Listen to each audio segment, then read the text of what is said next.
Everyone, thanks so much for joining me. Stitching with Sue here. Stitching and Stamping with Sue. I just can't decide what name I want to call my channel. But welcome if you're brand new here. Thanks so much for taking time out of your busy day to spend a little bit with me. My name is Susan Timchak, and I do stamping with Stampin' Up and stitching with my embroidery machine. So if you're a returning subscriber, thanks so much for coming back. Be sure to hit the subscribe and the bell if you do enjoy this and you have not yet subscribed. I am shocked by how many people watch but are not subscribers. It's absolutely free and it helps me promote my channel through YouTube, and you want to make sure to hit the bell so you won't miss another uploaded video. So quick stitch out, kind of sort of today. You might be wondering, what is that? This is a mouse pad. I know, it's super large. It's a quilted mouse pad, and don't look at the back, I haven't quite pressed it yet. But I love bees, not real bees, but cute bees, and I love gnomes. So the fabric I decided to use was this that I found in my stash. This is a great stash buster because if you have a lot of scraps, you can make these mouse pads for everyone for Christmas. This design I purchased off Etsy, so thank you so much all of you subscribers that watch. Because of you, I'm able to purchase these fun designs and to keep new ideas coming. So I will put a down in the description the name of the Etsy shop. This comes with a monogram, which I chose not to do because I don't know, maybe I'll choose to give this to someone. But there is the whole alphabet is there, and you would put a little monogram in the corner, and you could really personalize these for gifts. So this is a quick stitch. It's less than 5,000 stitches and only takes 7 minutes. Now, if you were to do the project with the monogram, it would take you just a little bit more just to do the little monogram, but it's super cute and great way to personalize this. So I still have to press this, and I was thinking, I wonder if I should quilt this down in the where the fabrics join, and then maybe do a little stitching on my sewing machine around the outside and just stitch down. But maybe once I press it, you know, it won't be so bad. But I'm interested to see how it's going to work on a mouse at work. So let's get this party started.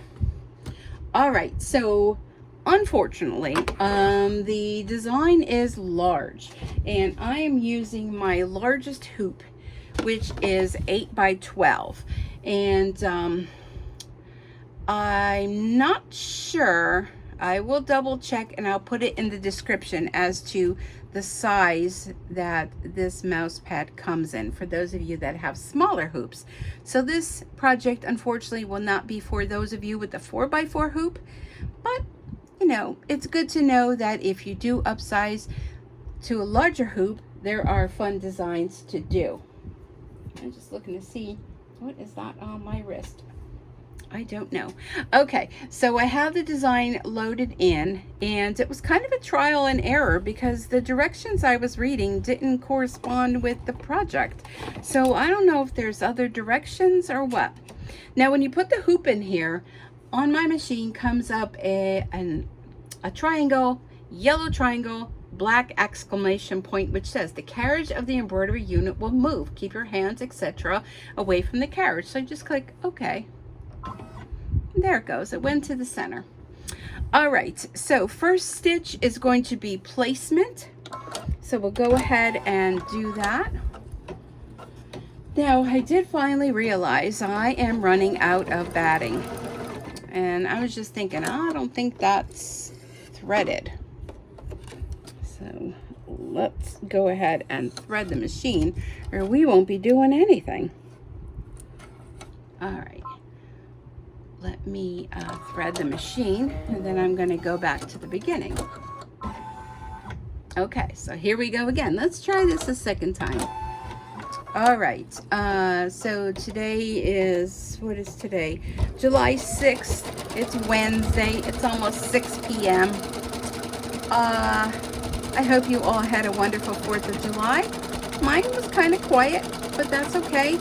except for all the noise outside with the fireworks, right? It is like crazy outside. Here in Pennsylvania, fireworks are legal. And I don't think it really mattered if they were or weren't, because there's still going to be tons of fireworks going off. It's just crazy. I realized I ran out of batting. I was like scrounging to find batting for this project. So I managed to find a few pieces. So let's just see if this piece is going to fit. I'm going to slide my hoop down. You know what? I think I chose a smaller mouse pad. I'm thinking this mouse pad is smaller than the last one.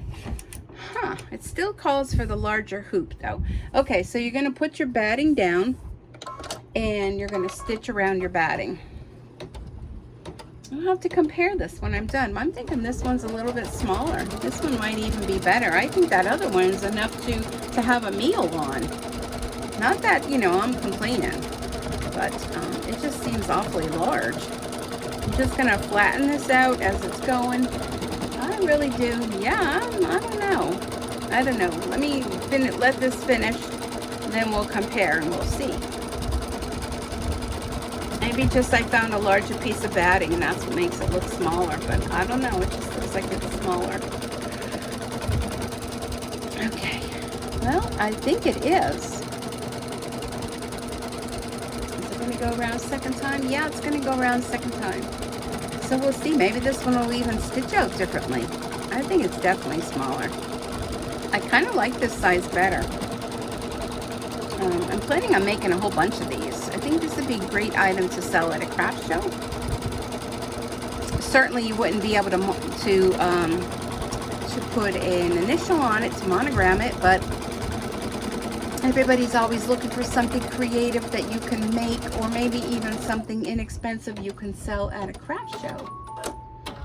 Okay, so now the next stitch, I'm going to go ahead, well, let me see size-wise. Oh yeah, that's definitely smaller. Let me look at the width of it. The length is smaller and the width is smaller. Oh yeah, I like this one better. Only because they probably have batting to fit. All right, I'm going to slide this out and I'm going to trim around all that batting and remove the excess. I've seen a lot of people take batting like this and actually use it as a stuffing for their projects, which I need fiber fill too. I should have ordered that. You may be wondering, well, what kind of batting do you use, Sue? I use one from Amazon. It's not Warm and Natural. I switched Quilters. It's called Quilters something. I'll look that up and I'll put that down in the description as well. And no, I don't have an affiliate link for Amazon. I know people keep saying I should do that, but well, sometimes there's just not enough hours in my day to do all the things I should have, could have, would have done. All right, so there we go. I'm going to go ahead and put the foot down, and it's going to do a stitch in the center. And we're kind of doing a trial and error here because this is a smaller one. And like I said, the first one was a little bit confusing. As to the explanation, now the explanation that I pulled up was about the monogram one, so maybe, I don't know, maybe that one's done differently, but we'll go ahead and do this together. Okay. Now, it's whenever you see a pattern and it shows a line, that means a piece of fabric is going to go there. But the last time I put a piece of fabric in the center and then worked my way. So I'm just going to go through the spools here and see. Yeah, you know what? I'm going to go back. And where they just did that center one, I'm going to do that one again. And I have a couple different pieces of fabric here. And I have this cute fabric that has all sorts of sewing notions and whatnot. So I thought that that would be super fun. But I don't know, do I want it to go this way? I think I want it to go this way. So this is going to stitch out first this center piece. It's going to go back over that again. And I know I should have been cutting my fabric. So I'm going to have the direction of it going this way, because let me see, the mouse pad's going to go long ways, right? So I'm going to make the direction go this way. But I didn't trim the fabric. and normally you would. Okay, so I'm going to let this stitch, and this will stitch down the centerpiece. This is how I think the directions should have been, but I don't know, unless I, was reading the monogram ones and they're a little different. And I'm going to go ahead and trim this fabric after it stitches.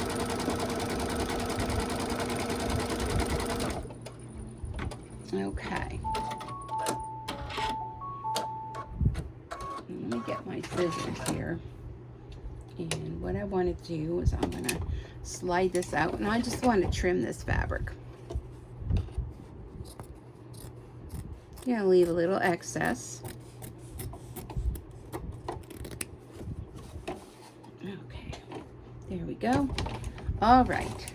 So now the next stitch is going to be a line. So whenever you see a line, that means you're putting fabric down and flipping it, okay? So let's see. I'm going to go ahead and I'm going to use this fabric here. And put it right there. And these are like little dress forms. Oh, I got to put the thing down. Okay, so this is going to stitch across here.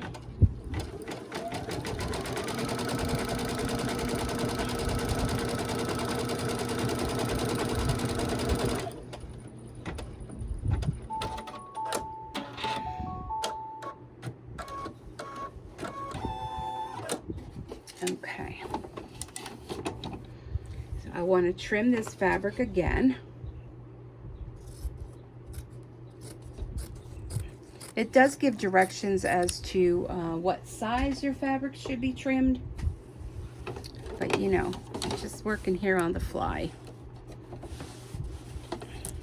It would save more time if you did that, but you know me, sometimes a little bit of a rebel. Okay, so there's that. Now there's going to be another line here, so I have other fabric, and this fabric is it's called So Excited, designed by Andy Matz for Canvas. And I don't really remember where I got it from. It was somewhere in my stash. So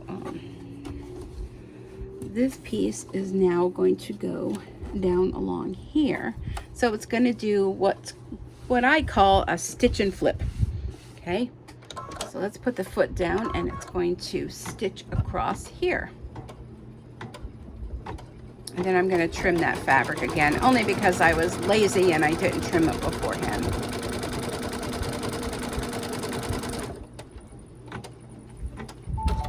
Okay.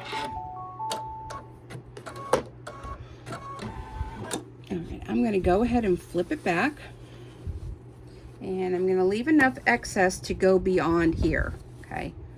So you want to make sure when you're either you follow the directions as to what size your fabric should be cut at, or if you're like me,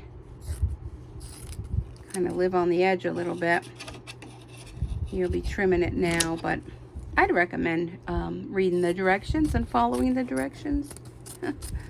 I would. Okay, so now let's flatten that out. Just do a little finger flatten. Do that. Okay, now the next thing it's going to do is it's going to do quilting stitches.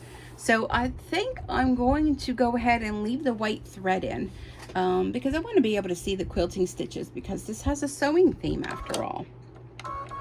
And now it's going to be, it says 1 minute. There it goes.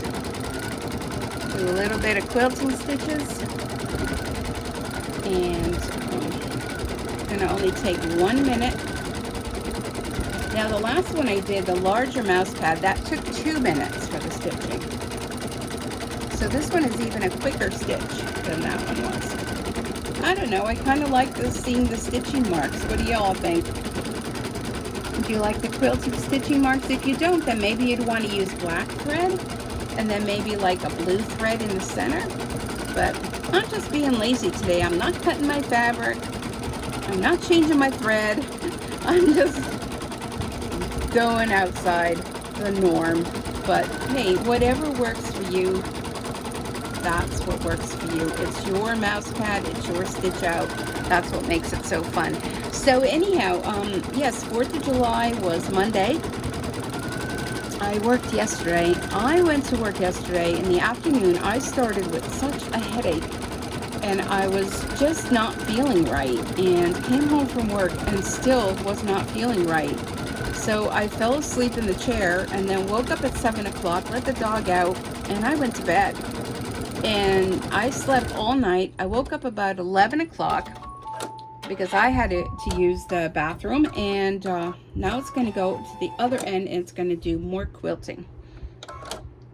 And I took her out to go to the bathroom, and I went back up to bed. I couldn't tell you.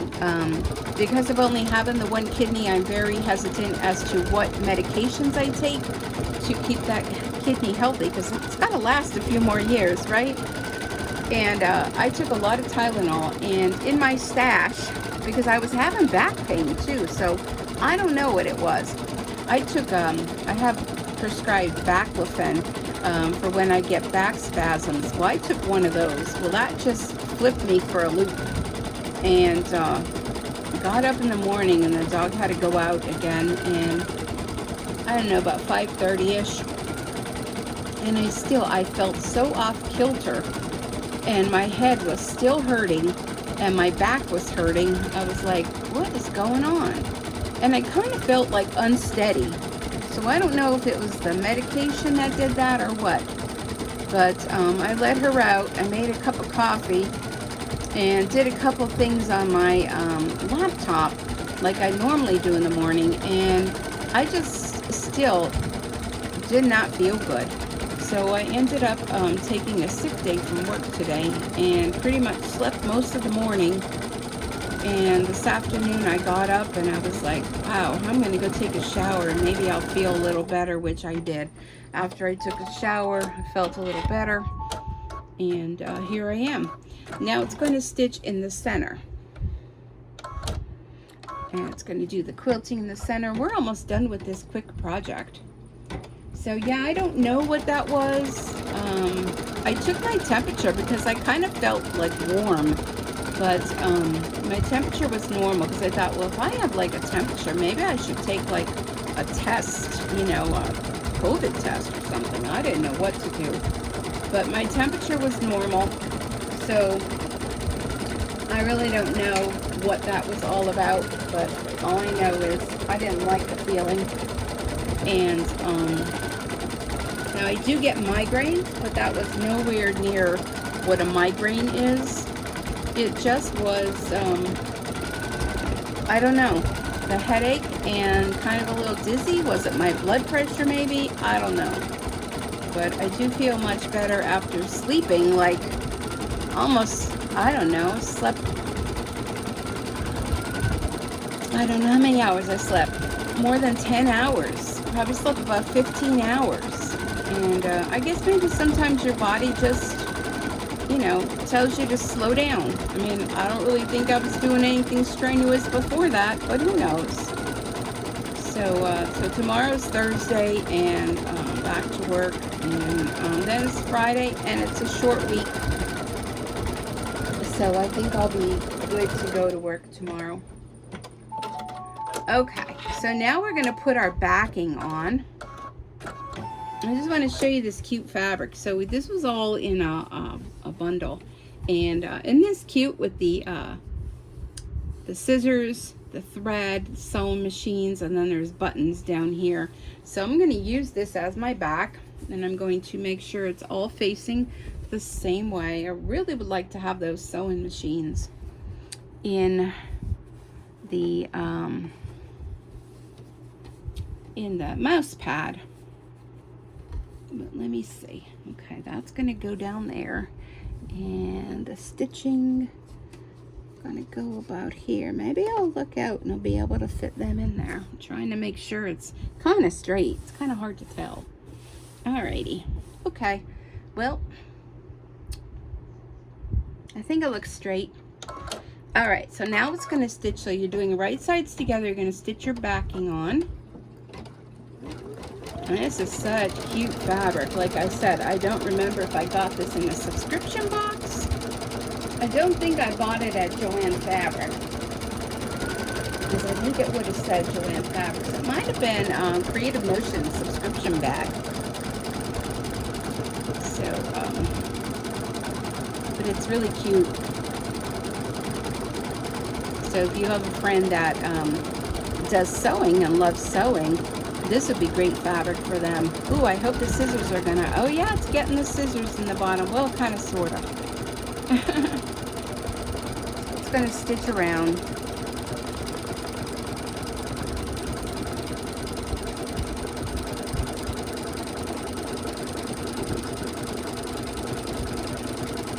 I can see that my fabric is a little crooked, but that's all right. This is going to be the back, and you know what? It's handmade.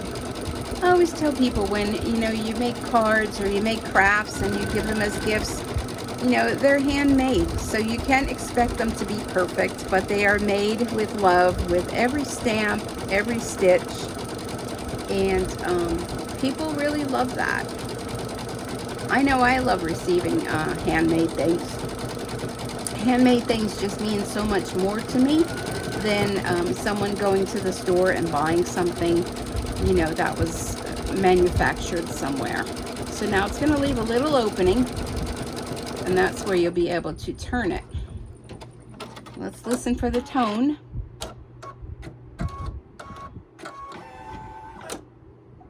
There we are. Voila.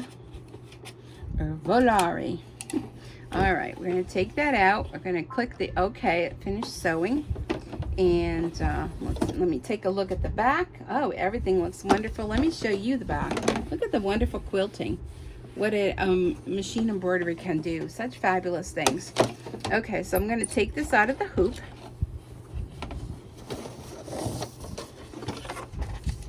That is a large hoop. Large and in charge hoop. Okay, so here's our design. Now what I want to do, this is going to be my opening here, so I want to leave a little bit of tail there for turning. So I'm just going to take my scissors, and unfortunately it's probably going to be off camera, but I'm just going to trim around, leave about 1/4 of an inch around.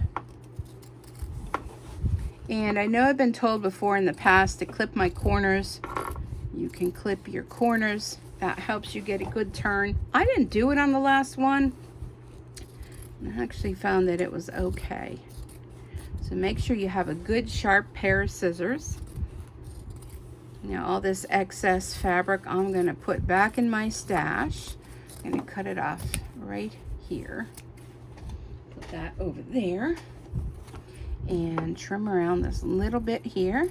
Keep in mind where your opening is to leave yourself a little bit longer piece. There we go. Okay. Then you can go ahead and snip your corners if you want. And then what you want to do is you're going to turn this right side out. And it's just a tiny opening. And I thought, oh my gosh, I was going to struggle with this. But nope, it's just the right size for turning. Go ahead and turn this out. Oop.